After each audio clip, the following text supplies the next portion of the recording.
bonjour à tous nos participants en digital et merci d'être si nombreux pour cette masterclass Made in Big. Je suis Juliette Fournier-Leray, investisseuse chez BPI France. J'ai le plaisir de vous présenter aujourd'hui Olivier Ducatillon, dirigeant de Lemaître de Mester, un groupe qui a été créé il y a presque 200 ans et spécialisé dans le tissage du lin Made in France. Olivier est également président de l'UIT, l'Union des industries textiles, qui représente et défend les intérêts de 2200 entreprises exerçant une activité textile en France. Et c'est notre sujet aujourd'hui, un sujet qui nous occupe beaucoup chez BPI France, la relocalisation du textile. Vous le savez, le chantier est immense. Un chiffre, aujourd'hui plus de 90% des produits de mode et luxe consommés en France sont produits ailleurs, notamment dans les pays de production à bas coût. Face à ce constat, la France a une vraie carte à jouer dans le développement d'une filière locale, efficiente et verte. Avant de vous donner la parole, Olivier, une petite vidéo de présentation de l'UIT. C'est moi qui le fais.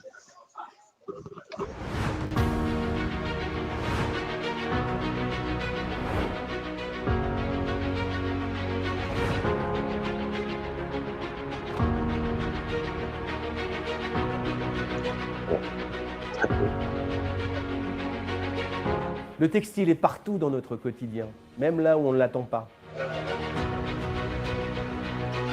Le textile français, c'est une très grande diversité technique, avec des produits offrant des caractéristiques très diverses, la souplesse, la légèreté, la résistance, l'imperméabilité.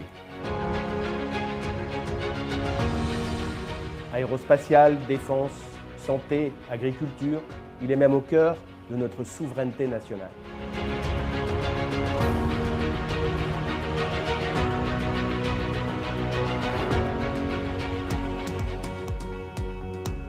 Notre force, c'est notre capacité à faire évoluer ensemble nos business models, Notamment établir une nouvelle relation entre les fournisseurs et les distributeurs qui permettent de mettre en place une nouvelle chaîne de valeur basée sur la robustesse, la sécurité, la fiabilité et la pérennité.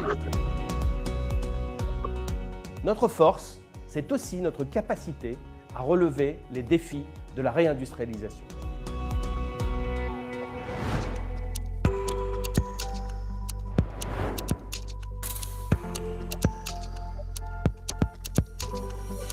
le textile français, ce sont des femmes et des hommes portés par la passion, la créativité Et la transmission d'un savoir-faire reconnu dans le monde entier pour son excellence.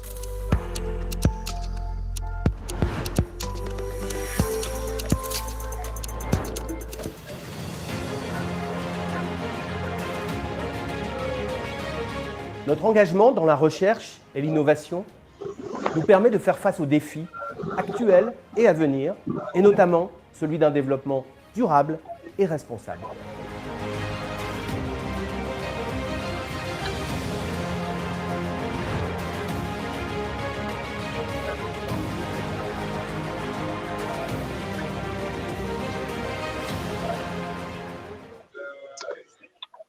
Olivier, je vous laisse la parole. Bonjour à tous. Écoutez, d'abord quelques petits mots sur l'Union des industries textiles. Comme vous avez pu le voir, on a fait ce film parce qu'on avait souvent tendance à considérer que le textile ou à ramener le textile au seul habillement. Bien sûr que l'habillement fait partie du textile, mais comme vous avez pu le voir dans ce film, le textile est pluriel. Le textile est présent dans de nombreux secteurs de notre quotidien, de notre vie quotidienne et de notre souveraineté nationale. Mais les gens n'en ont pas forcément conscience. La Covid nous a rappelé que le textile et la souveraineté textile étaient un élément important pour l'épisode des masques, bien sûr, et que aujourd'hui, ce qui est important, c'est qu'on s'en souvienne et qu'on ne refasse plus les mêmes erreurs à l'avenir. Donc le textile français sont tous ces secteurs qui ont été évoqués, 2200 entreprises, plus de 60 000 salariés pour un chiffre d'affaires d'environ 15 milliards d'euros. Voilà, ça plante un peu le décor de nos entreprises aujourd'hui. Alors, on va parler du Made in France, mais tout d'abord, je pense que c'est peut-être pas mal de rappeler ce qu'est le Made in France. Moi, je dois vous dire tout de suite, j'ai horreur de ce mot Made in France parce il est galvaudé, parce que la notion de Made in est très différente d'un pays à l'autre en Europe. On n'a pas d'unité sur cette appellation et ce concept. Si vous prenez la définition du Made in France d'un point de vue purement douanier, il s'agit, un produit peut être étiqueté, on peut y mettre la mention Made in France quand une grande partie de sa valeur ajoutée est réalisée sur le territoire et notamment la dernière étape de sa production. Donc ça reste, comme vous le voyez, un peu flou, ça laisse la porte ouverte à interprétation et surtout ça peut tromper le consommateur. Donc c'est pour ça que moi je n'aime pas trop cette appellation Made in France. J'utilise toujours le fabriqué, le réellement fabriqué en France et qu'il n'y ait pas de communication borderline qui prête à confusion pour les consommateurs. Alors, aujourd'hui, on parle de relocalisation.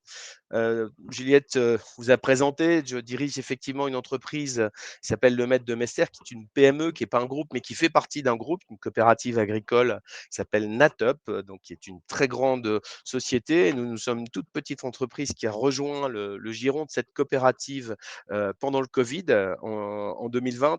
Et cette société, elle a la particularité d'être de 1835 et comme j'aime à le dire, on est la 5e plus ancienne société textile de France, mais la relocalisation, c'est génial et on adore, même si le mot, là aussi, je préfère réindustrialisation à relocalisation. Mais on a parfois tendance à oublier ceux qui sont jamais partis. Et donc, aujourd'hui, c'est peut-être aussi un moyen pour moi de faire passer le message. N'oublions pas, il y a beaucoup d'entreprises, heureusement, il y en a beaucoup qui sont partis, mais il y en a quand même quelques-unes qui ne sont jamais parties et qui ont résisté. Et dans la réindustrialisation, il ne faut pas les oublier. Alors, sur cette délocalisation, juste un peu d'histoire, puisqu'on parle de relocalisation. Si on parle de relocalisation, c'est qu'il y a eu délocalisation. Et juste quelques dates pour se remémorer comment c'est arrivé et pourquoi c'est arrivé. Les premières apparitions, les premières importations chinoises, on commence à le dire de manière assez sensible, ça a été dans les années 60, 70.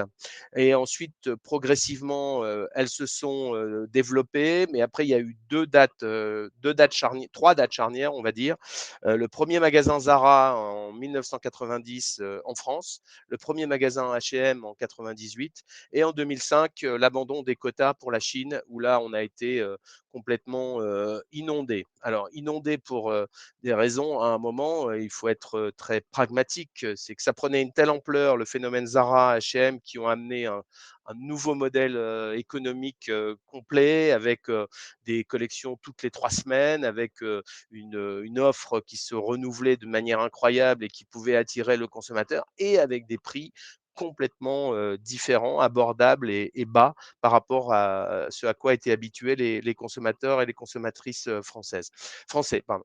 Donc, ça a changé la donne. H&M est arrivé, ça a encore plus accéléré ce processus et la fast fashion est née et on a découvert les conséquences. Et donc, il y a eu un réflexe de survie dans un premier temps de la part de nombreuses enseignes qui se sont dit pas le choix, on va essayer de se rapprocher du modèle et on va essayer de nous aussi de trouver moins cher. Et donc, il y a eu une vague de délocalisation qui a été immense jusqu'à, comme je disais, 2005, plus de quotas. Et là, ça a été la déferlante.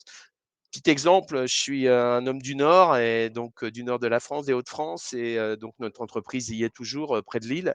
Il y avait au début du XXe siècle, il y avait pratiquement, il y avait 200 filatures et tissages dans les Hauts-de-France. Donc vous voyez qui étaient avec la région Rhône-Alpes, les 2 régions textiles par excellence dans notre pays, qui le sont toujours.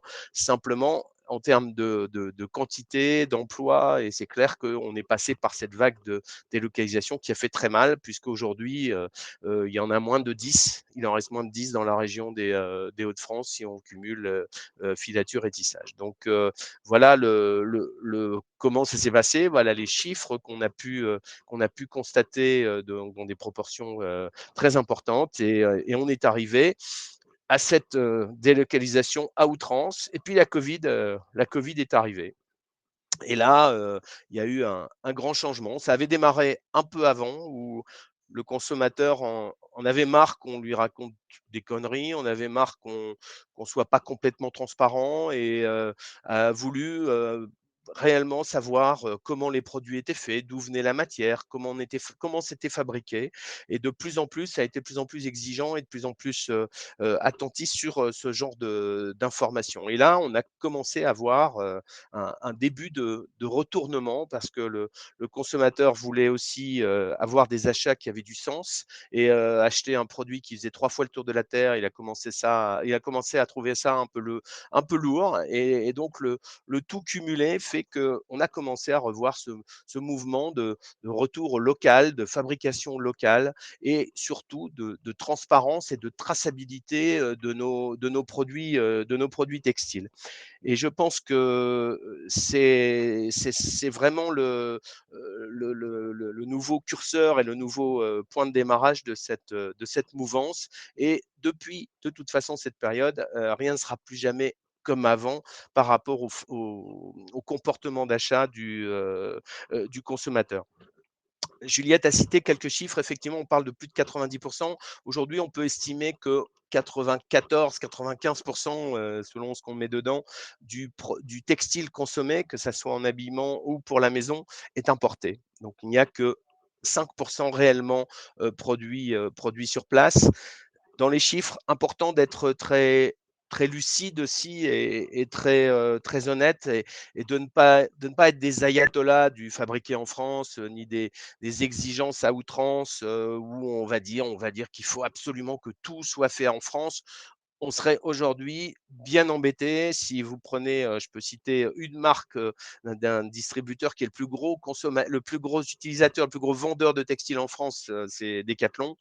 Si Decathlon mettait, 20 ou 30 de ses achats et souhaitait les produire en France, je pense qu'on aurait du mal à suivre. Donc il faut être très lucide, il faut être très humble par rapport à ça. Bien sûr qu'en revanche, on va tout faire. Il y a des filières entières qui se reconstruisent aujourd'hui et donc on en est très fiers et on continue à pousser ça et savoir que le textile a été, un des secteurs qui a eu le plus de projets, qui ont été, retenus dans le cadre de France Relance et on a eu plus de 700 projets sur le territoire. Donc pour vous dire le dynamisme et la volonté, qui est née, dans cette période de post-Covid. Mais, aujourd'hui, la réalité donc, c'est qu'il faut y aller petits pas à pas. Toutes les initiatives sur le Made in France et ça peut être même si j'aime pas le fabriqué en France, mais partiel, à savoir qu'un produit peut être fait, avec un fil, qui est français, avec un tissu ou un tricot qui est français et qui puisse être ennobli en France, mais peut-être sera confectionné ailleurs ou l'inverse, un produit qui vient d'ailleurs, mais qui est confectionné, sur notre territoire. Je pense qu'il faut être, très tolérant, mais en même temps, il faut saluer toutes ces initiatives et il faut inciter les gens qui ont envie. Parce on assiste à quoi? On assiste à des gens qui ont des convictions. On a eu pendant une période du greenwash où c'est le marketing et la com qui l'emportaient sur la volonté réelle des marques de pouvoir relocaliser. On voit que c'est en train de changer et qu'aujourd'hui, les convictions, les valeurs des entreprises passent peut-être un peu avant le marketing et la com. Maintenant, vous allez me dire, ça a été les années post-Covid où il y a eu cet engouement et ce boom aujourd'hui ce boom qu'on a constaté autour de la consommation du local et du fabriqué en France. Il est évident que la période qu'on vit maintenant est beaucoup plus compliquée, qu'on voit que les fondations sont un peu fragiles. On a une crise mondiale, ce n'est pas une crise textile, c'est une crise mondiale, une crise de la consommation. Mais quand vous avez des problèmes et quand pour la première fois depuis bien longtemps dans notre pays, on a des gens qui doivent faire attention pour se nourrir, vous imaginez bien que tout ce qui vient en dehors de ça devient secondaire. Et on a vu des comportements où les gens se concentraient sur l'alimentation, d'autres se sont concentrés sur les loisirs, les vacances, et il y a tout un ensemble de choses qui sont tout à coup devenues secondaires. Donc c'est clair que ces éléments-là ont fait que la consommation a complètement été à l'arrêt et on assiste à des situations qui sont très compliquées pour bon nombre de secteurs. On a pu voir tout à l'heure, j'ai entendu les dernières statistiques sur les défaillances d'entreprises où on revient au niveau d'avant Covid. Il est clair qu'aujourd'hui, c'est compliqué, mais encore une fois, j'insiste, c'est pas une spécificité textile, c'est compliqué pour tout le monde dans ce contexte à la fois géopolitique et macroéconomique qui est très compliqué. Donc le nouveau contexte, et si on continue sur l'historique, là, ce qui s'est passé, on a vu un peu l'histoire, on a délocalisé, on a accentué cette délocalisation, il y a eu beaucoup de fermetures et il y a eu ce début de relocalisation. Maintenant, il y a un phénomène dont tout le monde parle, on entend beaucoup parler, beaucoup trop peut-être d'ailleurs, à mon goût. C'est bien d'en parler, mais il ne faut pas que ça devienne obsessionnel. L'important, c'est de mettre en place des actions. C'est le phénomène Shein, Shein, Shine, suivant comment vous voulez le prononcer, même si l'origine c'est Shein. Voilà, donc petite sémantique sur le sujet.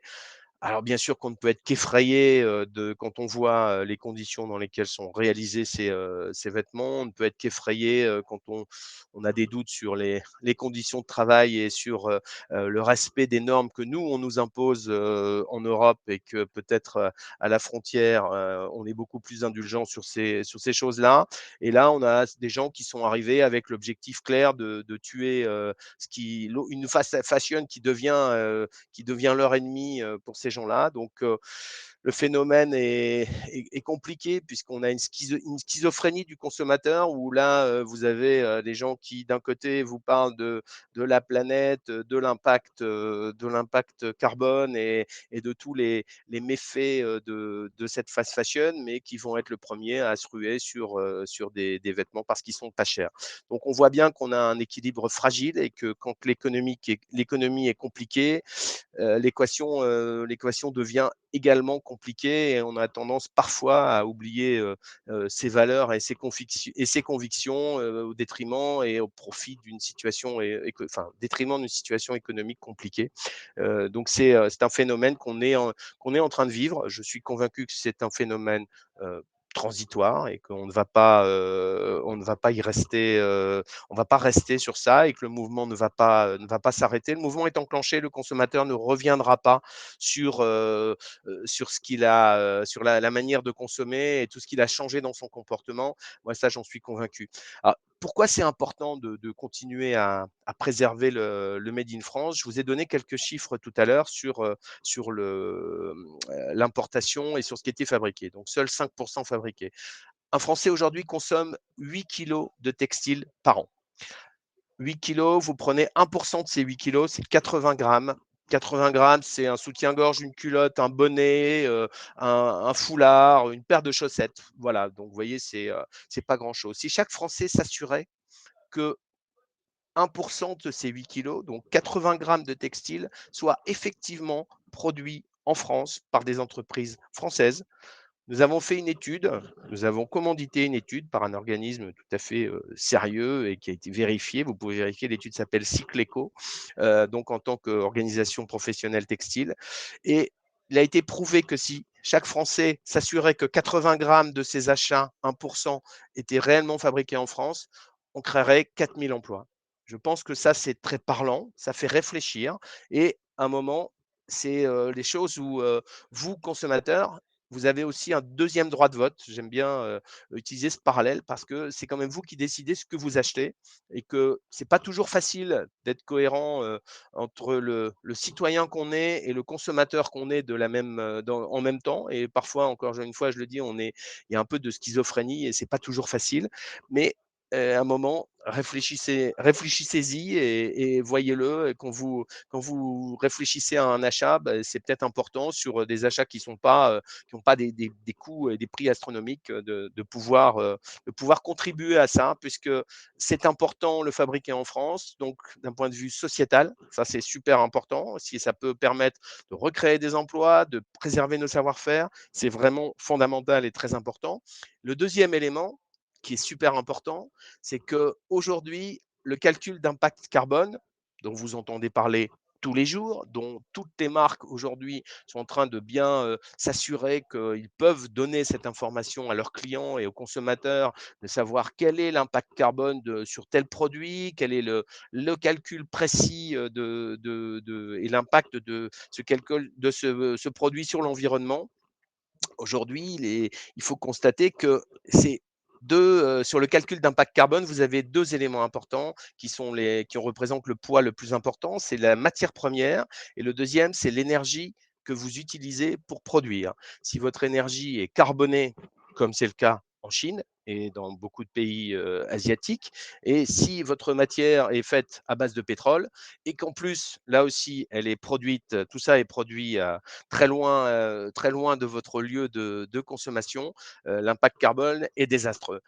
L'avantage qu'on a en France, et il faut le savoir, c'est que si vous utilisez une énergie comme le nucléaire, dont nous avons la chance de pouvoir jouir en France, plus des matières locales, mais même si elles ne le sont pas, mais en plus, si vous utilisez des matières locales, là, je prêche un peu pour ma paroisse, hein, le lin, le chanvre ont une vraie filière qui est en train de renaître en France avec des savoir-faire qui ont réapparu, puisqu'il y a eu des filatures de lin qui sont réouvertes en 2022. Il y a eu 2 filatures de lin, donc une par notre groupe Natup en Normandie et l'autre par la société Safilin dans les Hauts-de-France.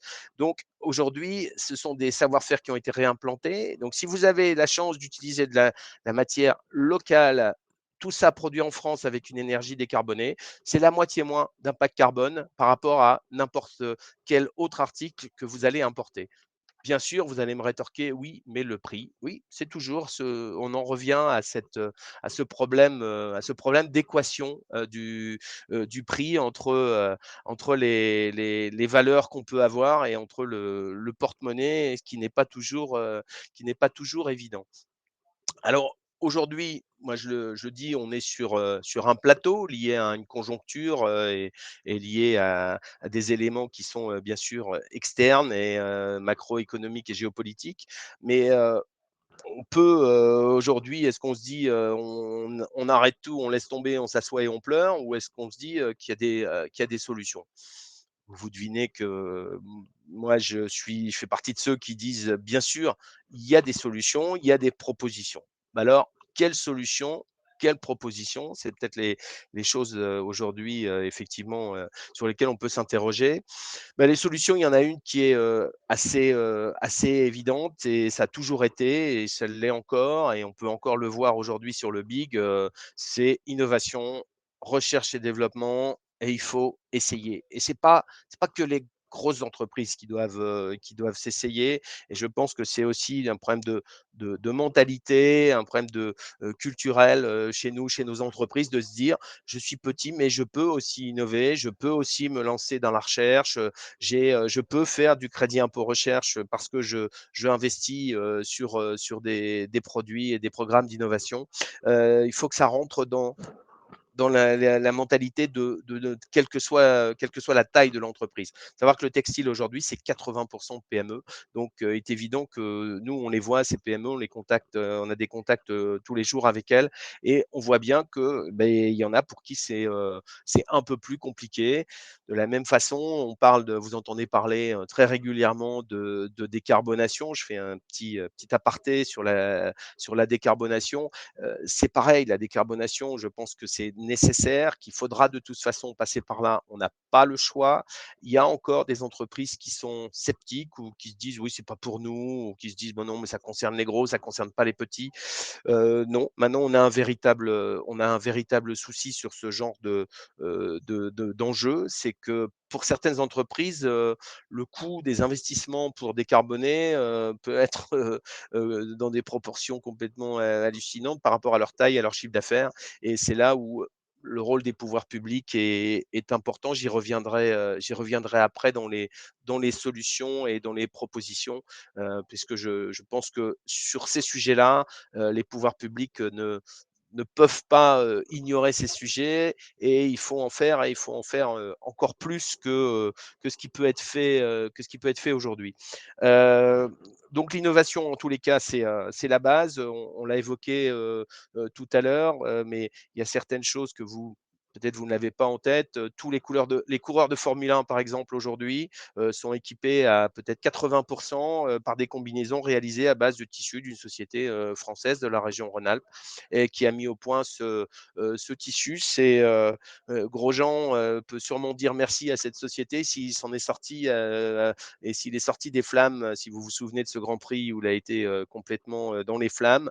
Ce sont des produits techniques développés, par nos industriels, français et ça, c'est aussi le fruit de la recherche. Dans le médical, on est au mois d'octobre et ça me permet de saluer cette initiative et d'avoir une pensée pour toutes ces femmes qui souffrent de ce cancer. Et aujourd'hui, bah, il y a des sociétés françaises, Tuan, Sigvaris, qui font des choses magnifiques pour essayer de rendre la vie moins douloureuse et de faire que les choses puissent être plus acceptables quand on a été opéré. C'est des manchons de contention, c'est des sous-vêtements qui sont adaptés. Voilà, ça sont encore des choses où réalisées grâce à l'innovation et aux efforts de nos entreprises sur l'innovation. Vous avez une autre société dans le nord de la France qui fait l'aménagement de la maison, du store extérieur, des sols, des choses comme ça, et qui vient d'investir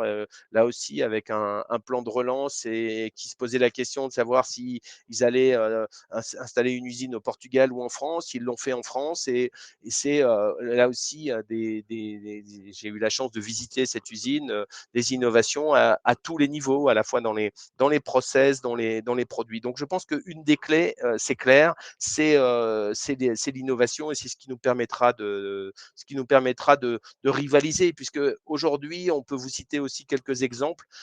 Il y a des modèles à changer, il y a des relations à changer entre des industriels et les distributeurs, par exemple, ou les marques. Les industriels, aujourd'hui, sont prêts à investir, ils sont prêts à se donner du mal. Le gros problème actuel, très ponctuel, je l'espère, ben c'est clair, c'est besoin de marché, besoin de commandes, d'avoir une visibilité sur nos marchés. Pour avoir une visibilité, il faut être capable de pouvoir contractualiser avec ses clients pour avoir une visibilité et un engagement de ses clients sur plusieurs années. Et moi, je vois aujourd'hui des industriels qui s'investissent, mais les distributeurs qui s'engagent. Et ça, c'est là où on se dit qu'il y a quelque chose de nouveau qui est en train de se passer, où des gens, sur l'engagement du distributeur, ont remis en place des usines, ont fait des nouvelles unités de production sur simplement la possibilité d'avoir en face des commandes pendant 3 ans, 4 ans, 5 ans. Et si on arrive à avoir ce genre de contractualisation, les industriels ont toujours prouvé qu'ils assumaient et qu'ils étaient complètement capables d'investir. Alors, on est pénalisé en France, il faut le dire, le redire, c'est la tarte à la crème, mais le coût de la main-d'œuvre est le plus élevé ou l'un des plus élevés en Europe.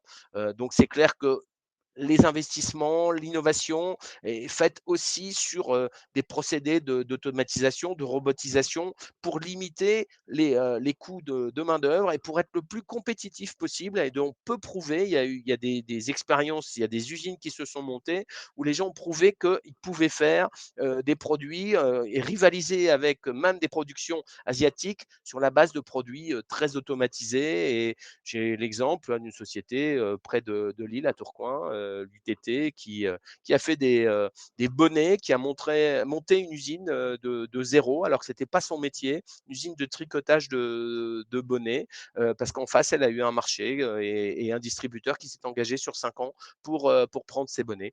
Vous avez un autre exemple, à Tissage de Charlieu également, qui a investi avec un engagement de distributeur en face. C'est de l'innovation, c'est de la recherche et c'est oser aller sur des types de marchés complètement différents.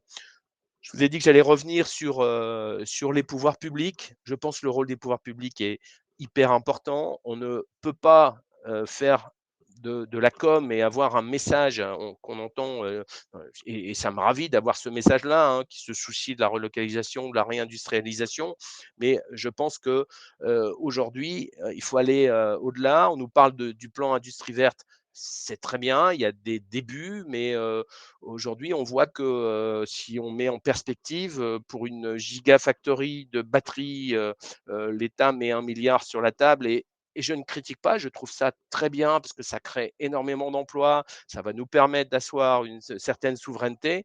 Le plan industrie verte sur l'ensemble de l'industrie, c'est 2 milliards d'euros. Donc là, ça pose question et je me dis que est-ce que nous avons peut-être, on doit faire un peu plus d'efforts. Bien sûr qu'on ne peut pas comparer les tailles, mais vous avez entendu parler de l'IRA aux USA.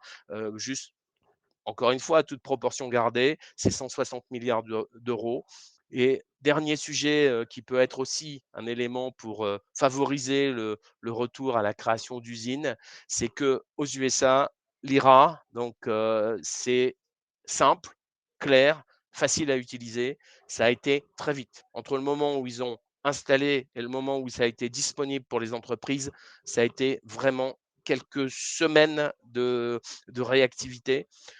En France, tout est toujours beaucoup plus long et la simplification, on a eu des ministres de la simplification, on a eu, beaucoup de plans de simplification. Récemment, on peut dire que ce gouvernement, effectivement, a essayé de simplifier et a réussi à le faire dans certains domaines. Il y a encore beaucoup à faire et beaucoup de choses sont beaucoup plus compliquées, en France qu'ailleurs et là, je pense qu'on a vraiment un axe d'amélioration et ça pourra aider la relocalisation. Un des autres leviers qui est dans les mains des pouvoirs publics, c'est la commande publique. Aujourd'hui, en France, là, c'est un constat et je pense que c'est pas du tout polémique, c'est qu'en France, on veut toujours laver plus blanc que blanc. On veut toujours être exemplaire et que le code des marchés publics, on le respecte à la lettre, voire on va même en faire plus que ce qu'on nous demande. La seule chose, c'est que vous avez des chiffres qui sont factuels. En Allemagne, la commande publique sur l'ensemble des appels d'offres allemands, 60% sont réalisés, attribués à des entreprises allemandes. En France, c'est entre 20 et 30%. Il faut juste un moment peut-être se poser la question et qu'on a l'impression que nos amis allemands ou italiens, ben, ils sont peut-être pas aussi exigeants ou cherchent pas à faire plus blanc que blanc. Dernier exemple qui là je m'en suis exprimé avec les intéressés. On a eu en tous les cas une grande ouverture et possibilité d'échanger sur le sujet. Nous, industrie textile sur les JO, autant sur la partie technique pour les athlètes, dans les performances, on a été sollicité, on est présent. Sur tout le reste de la partie textile, aujourd'hui, moi, je ne peux pas me satisfaire d'entendre nos pouvoirs publics et le comité olympique dire que 20% des achats textiles produits en France, c'est une satisfaction. Je trouve que c'est un manque d'ambition et je trouve qu'on aurait pu faire mieux, on aurait dû faire mieux. On a des ressources qui sont des ressources et des matières premières qui sont françaises et dans les cahiers des charges, si je veux bien en parler avec eux, hein, mais on peut toujours orienter un cahier des charges sur la base de choses où vous êtes les seuls à produire dans votre pays et qu'il y aurait eu possibilité de faire, moi j'en fais pas, je fais du chêne et trame, hein, je vous rassure, c'est pas pour ma paroisse que je prêche, mais de faire des t-shirts en lin ou de faire des bobs en lin ou des casquettes en lin, parce que si vous aviez mis lin français dans votre cahier des charges ou lin à moins de 300 km du lieu de production, c'était un marché qui pouvait à coup sûr arriver à une de nos entreprises françaises qui en aurait eu bien besoin aujourd'hui. Donc voilà, des solutions, il y en a, des propositions, il y en a. On essaye de faire remonter, on essaye de pousser. On peut échanger, on a ces échanges avec les pouvoirs publics assez régulièrement. Il y a besoin de faire un petit peu plus que ce qui est fait aujourd'hui si on veut faire plus que parler de la relocalisation et des efforts qu'on a envie de faire pour arriver à ça. Encore une fois, relocaliser, réindustrialiser sont des emplois et c'est bon pour la planète et c'est l'impact carbone. Je pense qu'il il faut pas l'oublier et c'est notre souveraineté aussi. Rappelons-nous les masques, rappelons-nous aujourd'hui, voyons ce qui se passe dans les médicaments, dans les semi-conducteurs. On a quand même une dépendance à la Chine qui est colossale. Il y a eu une prise de conscience avec la Covid. Je pense qu'il faut continuer à aller dans ce sens-là et à favoriser les productions locales pour améliorer notre souveraineté et pour pas qu'on soit dépendant comme ça tellement de secteurs aujourd'hui par rapport à la Chine notamment, et qui est quand même le plus grand, le plus grand producteur de tous ces éléments-là. Alors faut-il encore y croire et faut-il encore être optimiste, ou avons-nous des raisons d'y croire? Alors je vous ai fait l'historique et je vous ai dit qu'après tout ce qu'on a vécu, après tout ce qu'on a subi, où on est quand même sur dans un marché aujourd'hui où on dit toujours, on a parlé pendant toutes les 3 dernières années, et c'est encore la réalité, et même si ça va moins bien et que la crise est plus présente, nous avons ces problèmes d'attractivité. Le textile a encore 6 000 emplois à pourvoir sur les 2 années qui arrivent.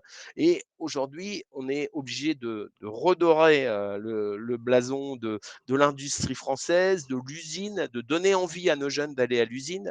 Moi, comme je vous dis, ça parlera à certains, en tous les cas ceux qui sont dans, proches d'un certain âge. Mais moi, quand j'étais ado, on me disait, et autour de moi, j'entendais, et mes amis, c'était pareil, c'est si tu travailles pas bien, tu iras au lycée. À l'époque, on disait pas lycée professionnel, c'était lycée technique.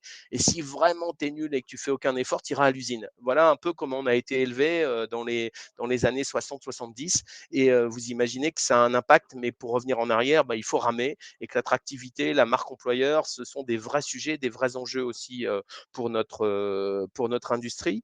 Mais aujourd'hui, pour attirer les gens, vous imaginez qu'on a des gens qui ont connu les délocalisations dans le textile, et les grands-parents, les parents qui disent à leurs enfants: non mais surtout, faut pas que tu ailles dans le textile, hein, parce que on a connu ça.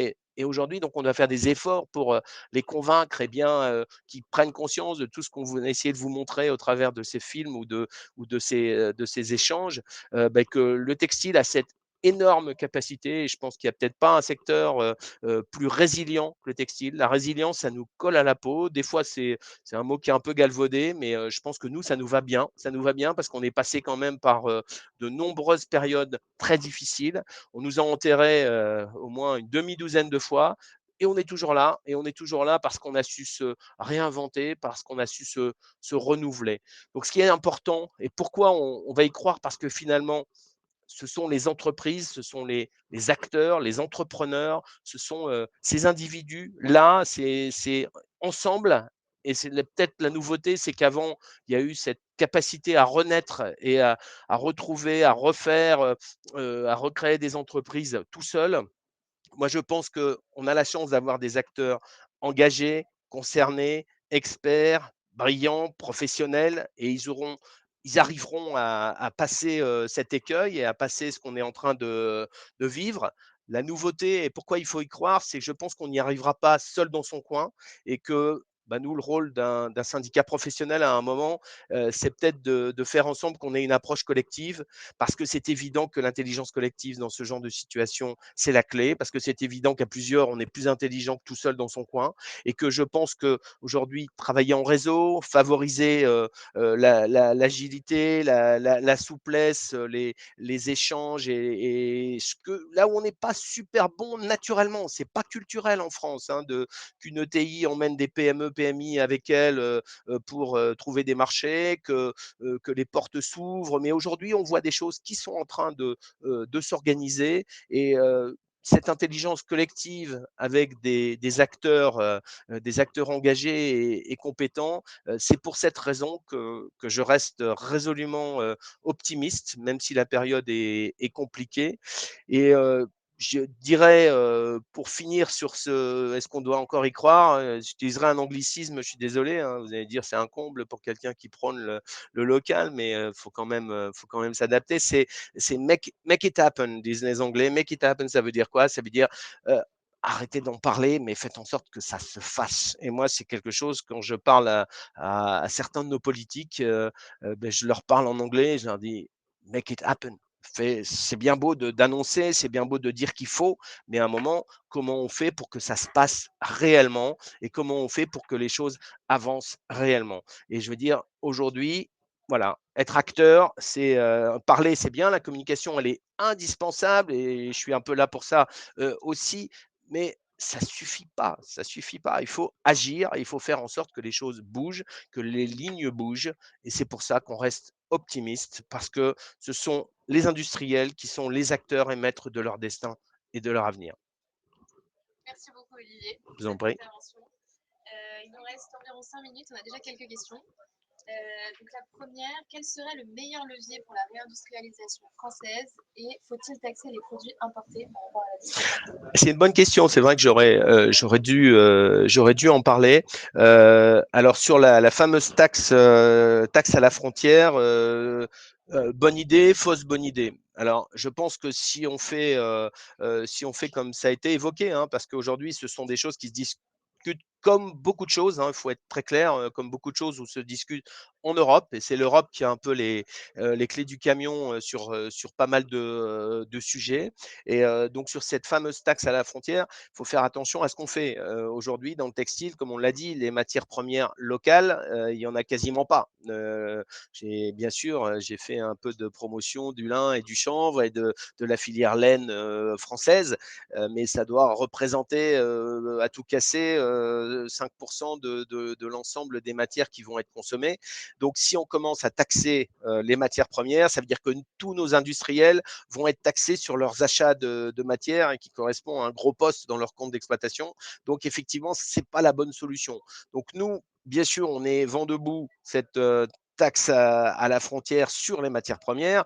En revanche, on privilégierait bien volontiers la taxe à la frontière sur les produits finis d'importation. Mais là, vous imaginez qu'il y a des distributeurs et des marques qui vont être vent debout par rapport à ça, et c'est assez légitime, puisque ça peut être à un moment une question de survie. Donc c'est un sujet compliqué, c'est pas forcément voilà, la solution idéale et la solution de facilité de dire on va taxer tout ce qui est importé et comme ça on sera tranquille. Vous voyez que si on gratte un peu, on se rend compte que c'est pas si facile que ça, quoi. Alors moi j'ai une petite question, vous avez parlé de filières qui sont en train de se restructurer, le lin, la laine, le sang, enfin, la laine un petit peu. Oui. Est-ce que les autres sont en train d'être restructurés ou est-ce qu'on a perdu les savoir-faire? Qu'est-ce qui se passe sur les autres filières? Non, mais les autres filières, on va dire, ce sont des filières qui n'ont pas disparu, puisqu'elles elles se sont faites avec des matières qui venaient, qui étaient importées, ou avec des choses qui étaient importées. Donc, sur les autres filières et sur les métiers du textile, donc la filature, le tissage, le tricotage, l'ennoblissement, la confection, ben, on a la chance encore d'avoir toutes ces filières encore organisées, encore présentes dans notre pays. On est dans une situation où il ne faudrait pas que ça dure trop longtemps et que ça soit trop tardif pour essayer de reformer les gens. Parce qu'à un moment, on s'en est rendu compte, nous, sur le lin, quand on a décidé de réouvrir la filature de lin, mais que trouver des gens qui avaient travaillé dans des filatures, il n'y en a quasiment plus. Donc c'est vraiment compliqué, et c'est important d'avoir des gens qui vont assurer la transmission, qui vont assurer la formation, parce que ce sont des savoir-faire qui sont partis déjà depuis plus de 20 ans, et c'est pas facile de les remettre et de relancer toute une organisation derrière ça. Donc aujourd'hui, il y a encore, je pense il est pas trop tard, mais il faut pas traîner. Voilà. Sommes-nous prêts pour la loi AGEC, notamment les troubles d'évacuation et les adjoints? Oui. Alors, on est, j'ai envie de dire sur cette fameuse loi, et sur l'affichage environnemental, sur la traçabilité, sur tous ces éléments-là, on a vu à un moment, on nous a sorti le PEF. Le PEF, c'est le programme donc européen sur tout cet affichage qui était pendant longtemps la référence et la Bible, qui a été, on rentre dans des choses un peu plus techniques. Le PEF a été fait avec tous les acteurs de la distribution pour avoir le droit de vote au PEF à l'Europe. Il fallait quand même payer pendant toutes ces années 50 000 euros par an. Donc vous imaginez qu'il y a peu de PME qui ont eu les moyens d'être présents et de participer. Juste un autre élément assez intéressant, on a évoqué les Zara, les H&M, les Uniqlo et tous ces groupes aujourd'hui de la fast fashion. Ces groupes-là ont à peu près entre 200 et 300 salariés en RSE, dont le seul but, c'est la seule mission, c'est de truster tous les groupes de travail dans tous les pays du monde qui sont en train de travailler, de réfléchir sur, bon, nous c'est la loi AGEC pour nous, mais sur l'affichage, la traçabilité et tous ces éléments-là aujourd'hui qui vont arriver inévitablement. on est en retard, ça va mettre un peu plus de temps, mais là, on a des échéances qui, de toute façon, on n'aura pas le choix et cet affichage, il faudra qu'il soit opérationnel. Ce qui se passe en ce moment, c'est que la France, une fois n'est pas coutume, mais la France a été plutôt très proactive. Nous avons, nous, en tant qu'organisation professionnelle, participé aussi à un pilote sur le sujet et a été très proactive là-dessus. Et on est dans une situation où on est presque un peu plus en avance que ce qui s'est fait au niveau du PEF européen et que peut-être, il y a une possibilité pour que nos solutions soient peut-être retenues parce qu'on est en avance par rapport aux autres pays. Donc, je pense que nous, on est plutôt bien placé par rapport à ce qui se passe en Europe. Est-ce qu'on est prêt? Très honnêtement, aujourd'hui, la vraie question et le vrai problème, les grosses structures n'auront pas de problème pour s'adapter. Pour les PME, notre combat, c'est rendre ces lois PME compatibles. C'est impératif pour ce sujet-là. Peut-être une dernière question. Si nous cherchons à remettre en place une filière telle qu'elle existait, n'est-ce pas le risque d'arriver vite à un plafond de verre armé une fois passé les volumes de sympathie en France? Comment faire autrement? Quelles sont les pistes d'innovation? Ah, c'était une bonne question et je pense que si vous avez entendu ça, c'est pas ce que je voulais dire et je ne dis pas qu'il faut refaire faut surtout pas, ça serait une énorme erreur de vouloir refaire les filières qui avaient disparu et de les refaire de la même façon. Et je peux encore une fois vous reprendre l'exemple de la filature de lin. Si on reprend les mêmes technologies, qu'on change rien, même cause, mêmes effets, on aura les mêmes résultats. Donc, ce qui est important, c'est je reviens sur ce que j'ai dit sur l'innovation. Il faut surtout changer les choses pour que les choses soient plus automatisées, pour que les choses soient mieux contrôlées, pour qu'on ait beaucoup plus de robotisation et beaucoup moins de part main-d'œuvre dans les coûts de revient pour que nos produits soient compétitifs. C'est pas facile. Je peux vous dire, on n'y est pas encore et pour l'instant, on a fait avec les dernières évolutions. On travaille, mais c'est là où c'est de la R&D et de l'innovation. Mais c'est clair que ce serait une énorme erreur de repartir et de refaire ce qu'on a fait il y a 20 ans. Parce que, je vous dis, même cause, mêmes effets, et ça serait vraiment pas la bonne solution. Merci beaucoup, Olivier, pour cette intervention. Ben, merci à vous. C'était très intéressant. Si vous avez d'autres questions, je pense que vous pouvez rentrer en contact avec lui. Pas de souci.